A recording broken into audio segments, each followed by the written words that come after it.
Opinion Neo-Orientalism as strategic narrative. How global indices attempt to thwart a rising Bharat. Why do international reports suddenly propagate that democracy in Bharat India is in decline? Is it a coincidence that this chorus has grown louder when the civilization nation rises in global stature and attempts to execute difficult but independent policies in the departments of external affairs and military? Beneath the numerical charts and rankings on freedom and development, a pattern has emerged on that eerily resembles the colonial playbook used in the 19th century.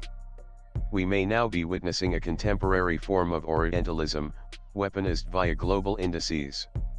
The concept was canonized in post-colonial studies by Edward Said and continues to exert intellectual influence. Analyzed historically, colonial powers not only invaded but also narrated.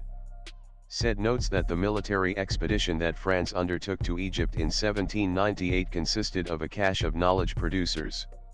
Artists and scholars produced the description de la per thousand Gypti, a massive, decades-long documentation of the land of pyramids, which could be easily circulated.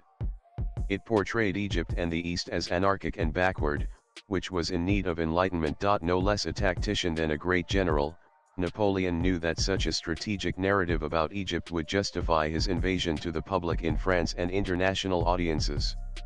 The same logic guided the British Raj to depict Bharat as backward, superstitious, timeless, and varnabound. It legitimized imperial occupation as a civilizing mission. David Spur and Nicholas Dirks have studied discursive aggression of this variety in relevant depth. The tools of strategic narrative have now changed, but the instincts remain the same. Quasi-state actors like international NGOs INGOs, involved in Track 2 diplomacy, now deploy rankings and reports to manufacture persuasions that can decide the global image of a nation. And increasingly, Bharat seems to be in their crosshairs. Indices constructed by the Freedom House, the Economist Intelligence Unit EIU, and the Varieties of Democracy VDEM project have all downgraded the democratic status of the civilization nation in recent years. VDEM, for instance, now labels Bharat as an electoral autocracy. The largest democracy lags behind Nigeria, Tunisia, Azerbaijan, Bangladesh, Ethiopia, Gabon, and more. The irony is remarkable. The dramatic classifications do not rest on robust criteria. They are methodologically flawed as they are based on subjective surveys filled out by a small pool of anonymous experts.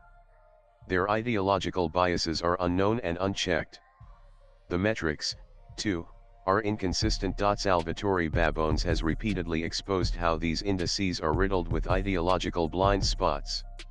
He argues that far from being impartial observers, the INGOs act more like self-appointed arbiters of global virtue, engaging in moral overreach under the guise of democracy advocacy. By selectively citing controversies and amplifying elite dissent, these organizations construct a narrative of democratic backsliding that is out of sync with electoral realities and constitutional norms in Bharat. The maintenance of linguistic diversity and the decriminalization of homosexuality are certainly not highlights of an authoritarian polity. INGOs run on funds generated by a liberal order of global politics in which the USA is still the hegemon. Besides being devoted to liberal economics, such an international state of affairs led by the US and other NATO nations is equally invested in the spread of its version of liberal democracy. In 2006, a state document of the US on strategic culture observed, Americans have seen themselves as exceptional. This exceptionalism has influenced the way the United States deals with others. The impulse to transform the international system in the service of liberal democratic ideals forms a strand that runs throughout American history. The Clinton administration's national security strategy of engagement and enlargement and the George W. Bush administration's commitment to spreading democracy have more in common with one another than either administration's supporters would admit. To put it differently, the spread of neoliberal democracy along with neoliberal economics is a state-driven enterprise in which the powerful conglomerate, composed of the US and other NATO nations, is the spearhead. Academics and activists who are assimilated in the well-heeled system of INGOs via fellowships, funding, salaries, and internships are not anti-establishment, therefore. They are the establishment that does not speak truth to power. They parrot the truth that power has asked them to. These circumstances expose Neo-Orientalism as the strategic narrative deployed by the Northwest against much of the East, including Bharat. Just as knowledge workers during the British Raj had claimed expertise over the civilization without really understanding it, Ingos today project assumptions and ideologies that are rooted in liberal orthodoxies.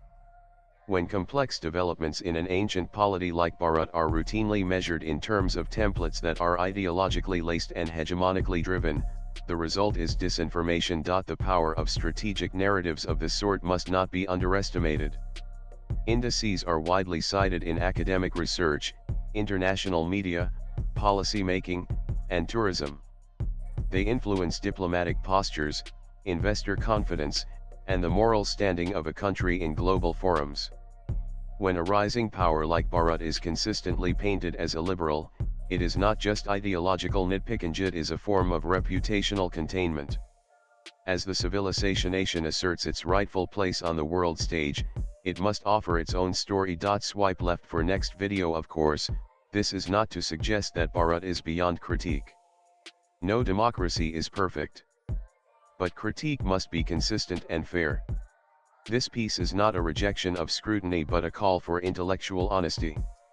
It is a reminder that colonial attitudes can resurface in new forms as data, as indices, and as expert opinions. It was tragic the first time, this time it is farcical. Dr. Arunodaya Majumdar is assistant professor in Rishihud University and MA student of IR, Security, and Strategy at Upjindal Global University. Views expressed in the above piece are personal and solely those of the author. They do not necessarily reflect News 18's views. Latest blogs